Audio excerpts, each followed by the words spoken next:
नमस्कार आप सभी को। छठ और षष्ठी तिथि क्या है? जजमेंटल होने से पहले पूरा विस्तार से सुनिएगा, फिर अपनी राय रखिएगा। शुक्ल पक्ष का छठा दिन, तो यहाँ पर नंबर 6 यानी काउंटिंग करेंगे तो प्रतिपदा, द्वितीया, तृतीया, चतुर्थी, पंचमी, षष्ठी, तो छठा दिन इसको कहते हैं संस्कृत में षष्ठी और पूर्वी क्षेत्रों की भाषा में इसे छठ कहते हैं लोग। अर्थ सेम है, नंबर 6 यानी छठा दिन। तो जो षष्ठी तिथि है शुक्ल पक्ष की, इसका साइंस समझाने से पहले आपके मणिपुर चक्र का साइंस समझिए। जो मणिपुर चक्र होता है ये कृष्ण पक्ष में अपनी जगह से नीचे खिसक जाए तो पित्त वात दोष होता है। इसका भी महिला के यूट्रस पर नेगेटिव असर पड़ता है, हार्ट पर नेगेटिव असर पड़ता है, ठीक है, और बड़ी आंत पर भी इसका नेगेटिव असर पड़ता है। हालांकि सिर्फ महिलाओं पर ही असर नहीं पड़ता है, पड़ता तो ये पुरुषों पर भी है। ये नेगेटिव असर पुरुष, क्योंकि मणिपुर चक्र का नीचे खिसकना या ऊपर चढ़ जाना ये मेल फीमेल दोनों में होता है, पर चूंकि महिलाओं में मेंस्ट्रुएशन होता है, ठीक है, महिलाओं में ही अक्सर ब्लड की कमी होती है, महिलाओं में ही अक्सर एनीमिया जैसी प्रॉब्लम्स देखने को मिलती हैं, तो इसलिए, और महिलाएं इमोशनल भी होती हैं और तिथि का सीधा सीधा प्रभाव हमारे इमोशंस पर पड़ता है।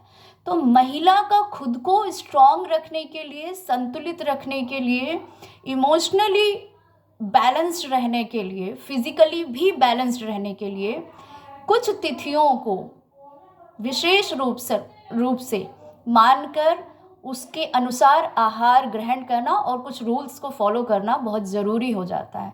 वो अपनी लाइफ में हैप्पी रहना चाहती हैं तो, ठीक है।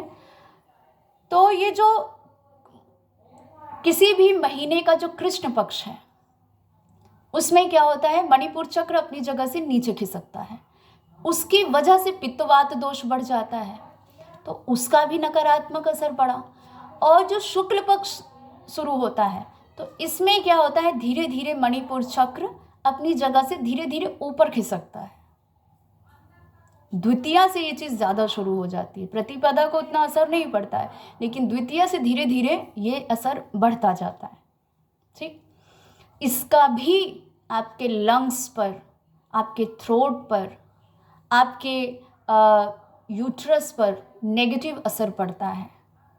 लाइफ के क्रिएशन पर, आपके अंदर धातुओं के बनने पर नकारात्मक असर पड़ता है। कृष्ण पक्ष में धातुओं का शरीर में रुकने में समस्या आती है, धातु क्षय होता है, और शुक्ल पक्ष में धातुओं के बनने में समस्या आती है, क्रिएशन में समस्या आती है। इसीलिए इसका गर्भधारण से सीधा सीधा संबंध है।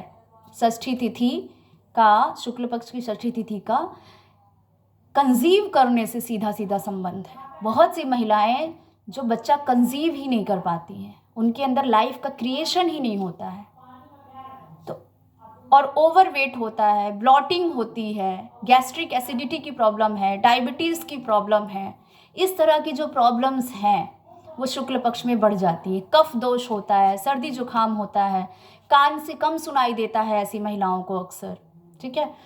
तो ये जो सारी प्रॉब्लम्स हैं, ये षष्ठी तिथि के दिन आप, मतलब षष्ठी तिथि एक बहुत अच्छा टाइम है, क्योंकि आप देखिए सीधा सीधा छठा दिन है शुक्ल पक्ष का, तो ये एक बहुत अच्छा टाइम पीरियड है कि जिस दिन आप षष्ठी तिथि के दिन, खासकर षष्ठी तिथि का सीधा सीधा संबंध यूट्रस से भी होता है, तो इस दिन अगर आप कुछ रूल्स को फॉलो कर लें, आप उपवास करें, पूरा दिन उपवास कर लें तो बहुत अच्छी बात है।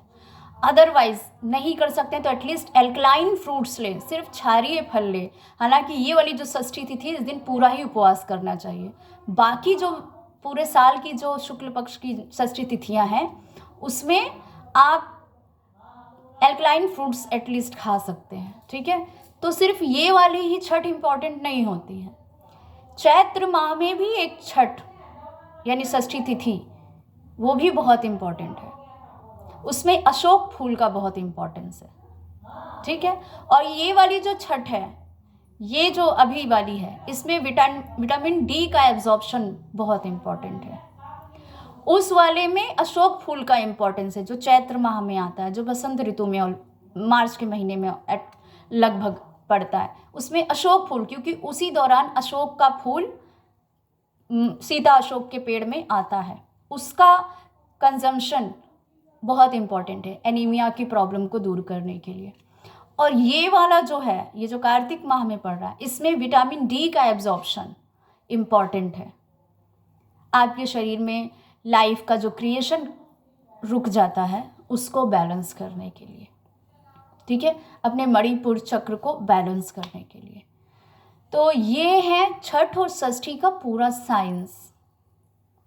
और हर महिला को, और सिर्फ महिलाओं को नहीं, अगर चाहे तो पुरुष भी, इसीलिए ये जो छठ है षष्ठी, इसमें कोई नियम नहीं है कि सिर्फ महिला ही रहेगी, इसमें सभी लोग। षष्ठी तिथि के दिन आपको उपवास करना सबसे अच्छा है, और अगर चाहे तो एल्कलाइन फ्रूट्स खा सकते हैं। इस तरह से आप अपने मणिपुर चक्र को बैलेंस कर सकते हैं। ये है षष्ठी तिथि और छठ का पूरा साइंस।